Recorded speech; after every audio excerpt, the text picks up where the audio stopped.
Alexandria, Egypt, the year 34 BC. Marc Antony and Cleopatra sit on golden thrones dressed as gods, distributing the entire eastern Mediterranean among their children. This is the exact moment Alexandria almost replaces Rome as the capital of the world. I'm Arthur, and today we're reconstructing the most sophisticated city of the ancient world at its absolute peak. A universal city of 600,000 people, a lighthouse visible 50 kilometers out to sea, a library holding all human knowledge, and engineers building steam engines 1,800 years before the Industrial Revolution. We're going to walk streets where East met West and discover how this marvel didn't die from conquest, but from the slow poison of people who feared knowledge they couldn't control. Alexander's Dream, Alexandria, April 331 BC. Alexander the Great stands on a narrow strip between the Mediterranean and Lake Mariot. He's just conquered Persia, and he's about to found a city that will outlast his empire by 1,000 years. He orders his architect, Dinocrates of Rhodes, to design the city. But Alexander never sees his masterpiece completed. Dinocrates designs according to Hippodamian principles, a perfect grid. The main avenue, the Canopic Way, runs east-west for 5 kilometers, wide enough for 8 chariots abreast. In May 331 BC, weeks after founding Alexandria, he marches east. He dies in Babylon in 323 BC, age 32, never having returned. His general Ptolemy, now ruling Egypt, makes a calculated move. He intercepts Alexander's funeral procession and brings the body to a magnificent tomb at the city's heart. This isn't grief, it's political genius. Whoever possesses Alexander's body possesses legitimacy, turning Alexandria into the ultimate pilgrimage site of the ancient world.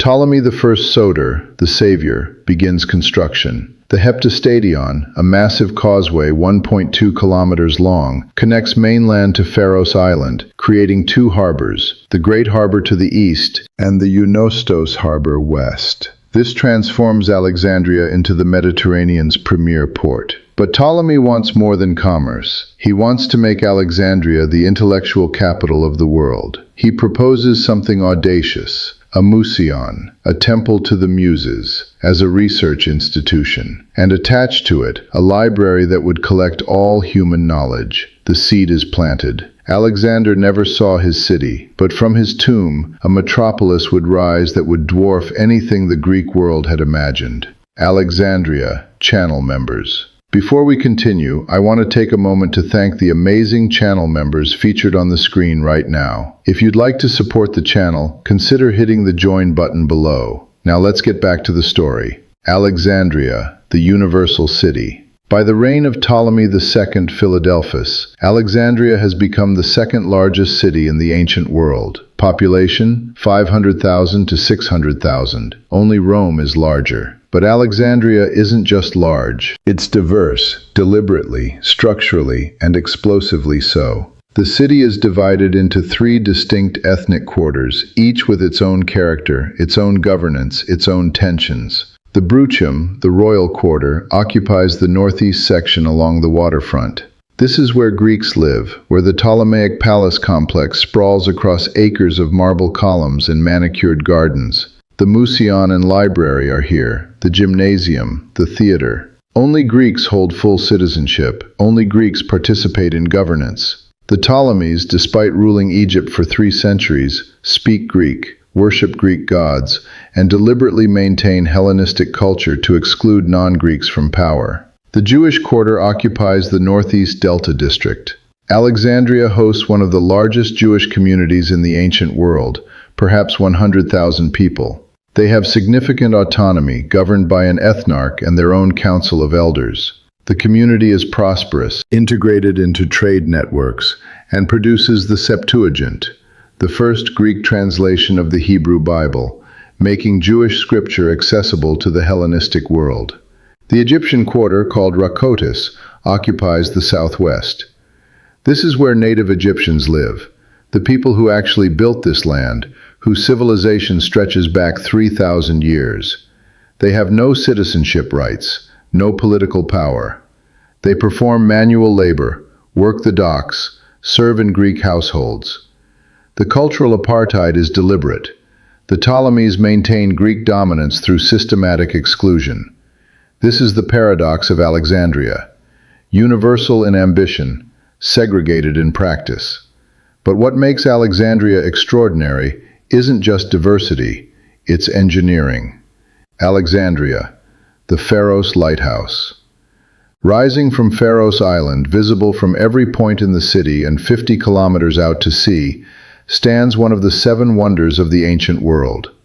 The Pharos Lighthouse, commissioned by Ptolemy I and completed under Ptolemy II around 247 BC, redefines what humans can build. The architect, Sostratus of Cnidus, designs a 3-tiered tower, a massive square base to withstand Mediterranean waves, an octagonal middle section, and a cylindrical top housing the beacon. Height estimates vary, somewhere between 100 and 150 meters, making it among the tallest structures on Earth. White marble blocks are fitted with such precision they seem to glow. But the real innovation is structural. The blocks are joined with molten lead poured into channels between the stones, creating flexibility that allows the tower to sway slightly in earthquakes rather than crack. At night, a massive fire burns at the top, visible from approaching ships. During the day, a concave bronze mirror reflects sunlight, creating a beam that guides navigation. Some ancient sources claim the mirror was powerful enough to set enemy ships on fire, though this is likely exaggeration. Alexandria has replaced Tyre as the Mediterranean's premier trading hub. The great harbor buzzes with a mix of Greek, Egyptian, Aramaic, and Latin, as merchants trade silk from the Far East, ivory from Africa, and grain from the Nile Delta. As the blinding white marble of the Pharos looms above, just steps away in the gardens of the library, scholars are paid by the royal treasury to do nothing but think, research, and argue. The city thrives on difference. But difference without tolerance is a powder keg, and history is about to light the fuse. Alexandria, the Mouseion. The Mouseion isn't just a library, it's the ancient world's first true research university. Founded around 305 BC by Ptolemy I on the advice of Demetrius of Phaleron, the Mouseion is dedicated to the 9 muses, goddesses of arts and sciences. It's a temple, yes, but also a community of scholars given something unprecedented: salaries, free housing, tax exemptions, and the freedom to pursue knowledge without obligation to teach or produce immediate practical results. The Library of Alexandria, attached to the Mouseion, has one obsessive goal: collect all human knowledge, not just Greek texts, all texts, from everywhere. The Ptolemies develop aggressive acquisition policies. Every ship docking in Alexandria's harbors is searched. Any scrolls found are confiscated, copied by scribes, and the copies, not the originals, are returned to the owners. The originals go into the library's collection. This is how you build the world's largest library: through scholarship, patronage, and occasional theft. Estimates of the collection size vary wildly, from 40,000 to 700,000 scrolls. The truth is probably somewhere in between, but even the conservative estimate represents the accumulated knowledge of centuries. The scholars working here become legends. Euclid writes Elements, a geometry textbook that forms the foundation of Western mathematics for 2,300 years. Eratosthenes, the third head librarian, calculates the circumference of the Earth with stunning accuracy, an intellectual achievement unmatched for over 1,000 years. Beyond mathematics and astronomy, other scholars map the human nervous system, pioneer the first library classification systems, and develop foundational theories of physics and leverage. But perhaps the most extraordinary scholar is one you've never heard of: Hero of Alexandria. Hero of Alexandria. Hero teaches at the Mouseion in the 1st century AD. While Rome conquers with swords, Hero conquers with his mind. He doesn't write philosophy or poetry, he builds machines. The Aeolipile, Hero's engine, is the world's first recorded steam engine. A hollow sphere mounted on a central axis. Water inside is heated, producing steam that jets out of bent tubes, causing the sphere to spin. It's a toy, a demonstration. but it proves that steam pressure can create mechanical motion. James Watt won't build a practical steam engine until 1800 years later. Hero designs automatic doors for temples. To the worshippers outside, the gods themselves are magically opening the gates. To Hero, it's just applied thermodynamics. Hero didn't stop at steam engines and automatic doors. He built the world's first vending machine, programmable automata, and wind-powered instruments, making first-century Alexandria the Silicon Valley of antiquity. While Europe fumbles in the Dark Ages centuries later, Hero is building steam engines and robots. The library and Mausion operate for centuries as the brain of civilization. Free inquiry, cross-cultural exchange, the belief that all knowledge from all peoples deserves preservation. But brains are fragile, and Rome is coming. And Rome plays by different rules. 48 BC, Alexandria, the clash of titans. Julius Caesar arrives in Alexandria and steps right into a civil war between 15-year-old Ptolemy XIII and his 21-year-old sister Cleopatra. Caesar backs Cleopatra, a brilliant multilingual scholar of the Mausion. In response, Ptolemy's massive army lays siege to Caesar's position in the royal quarter. Trapped with only 4,000 men against 20,000, Caesar makes a desperate military decision: burn the Egyptian fleet anchored in the Great Harbor to prevent it from falling into enemy hands. The fire spreads. Flames leap from ship to ship, then to the wooden docks, then to warehouses filled with grain and papyrus scrolls. The blaze rages out of control, consuming parts of the harbor district. Did it destroy the library? For centuries, historians believe Caesar's fire incinerated 400,000 scrolls. But the evidence is ambiguous.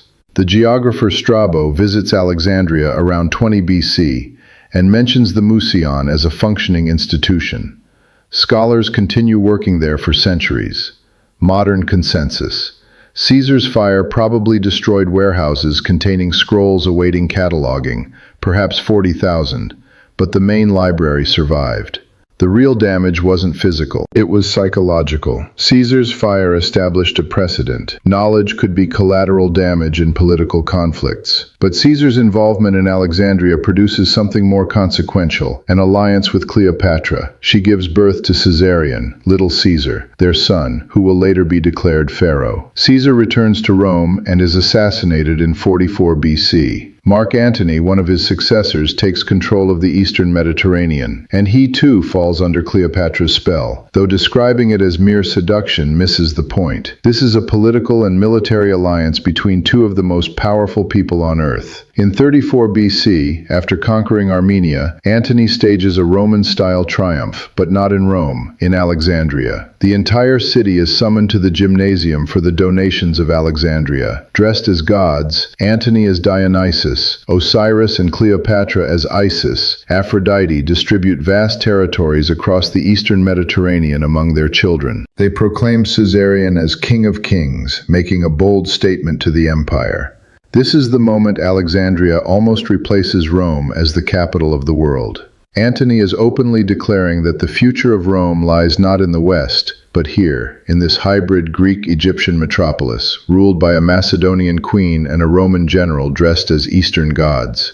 The ceremony is a spectacular display of wealth, power, and arrogance. Tens of thousands of citizens pack the gymnasium, witnessing the spectacle on behalf of a metropolis of 600,000.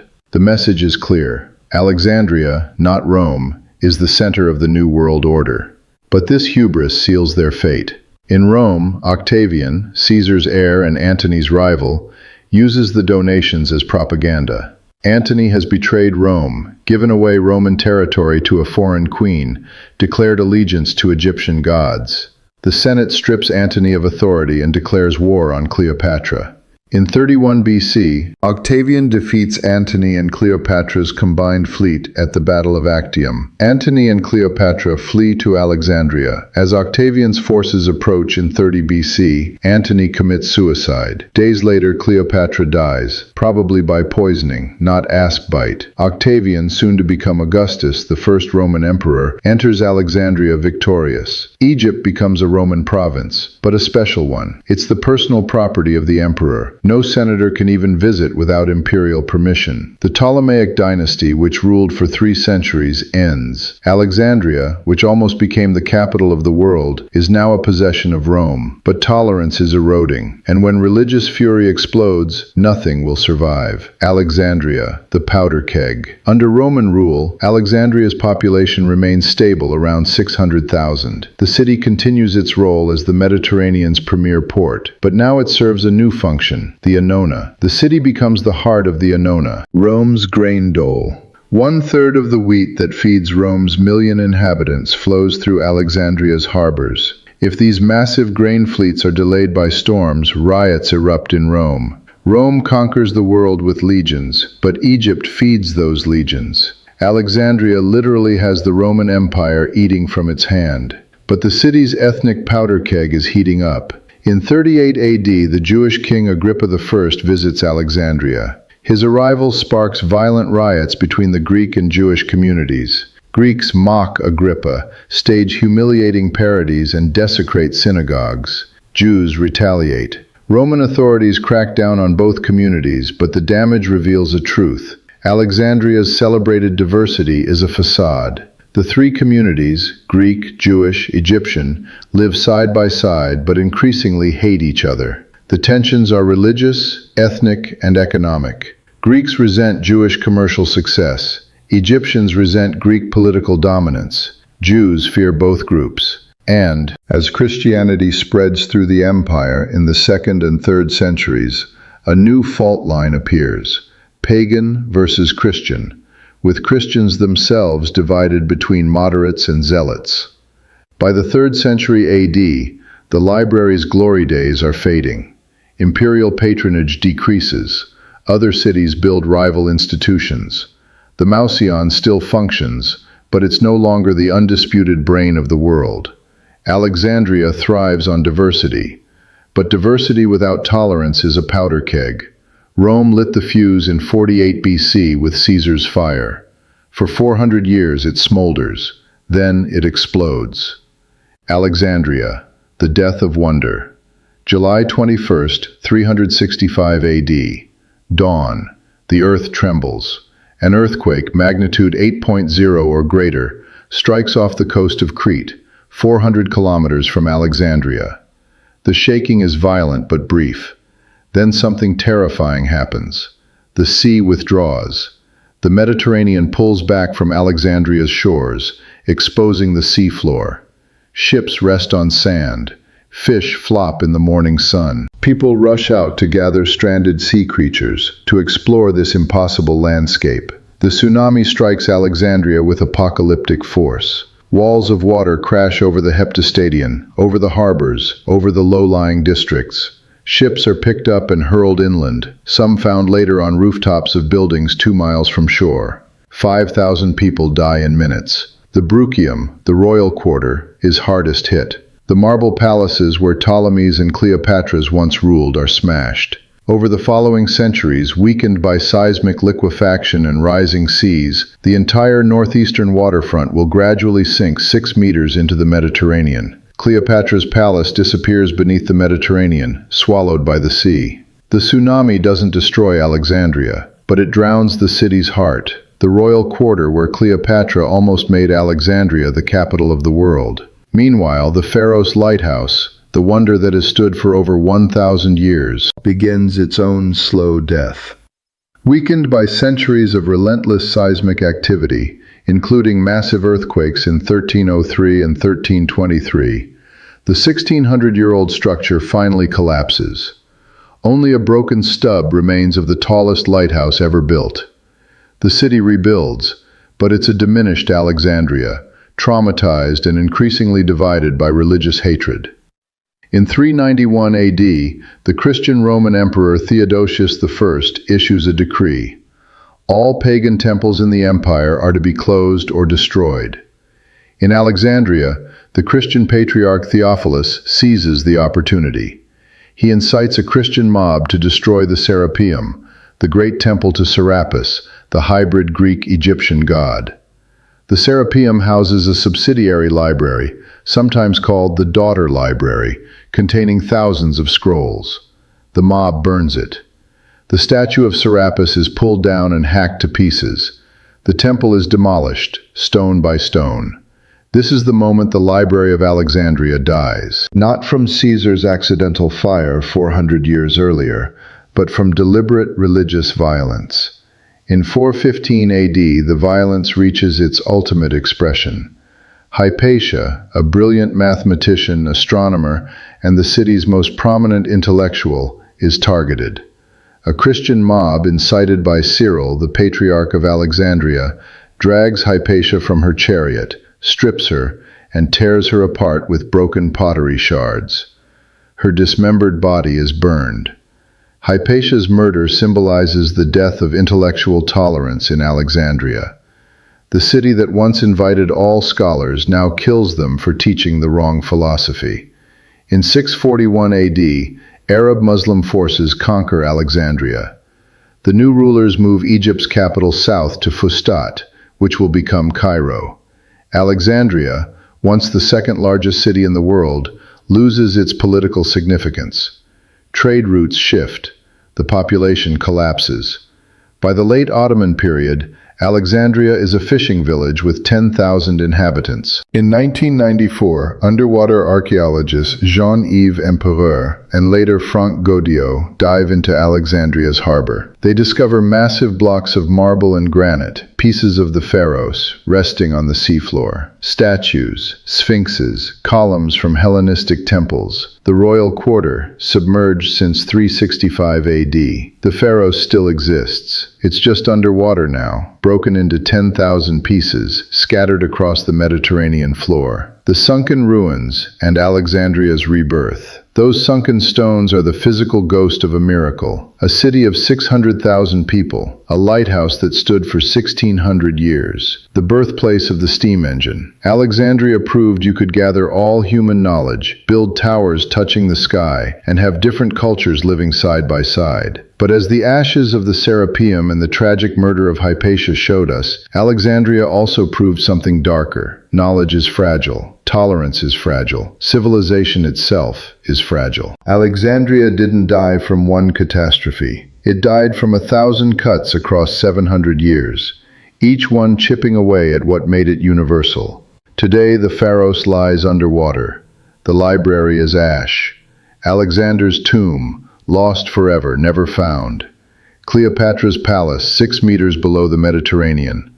But the idea survives. Every library descends from Alexandria.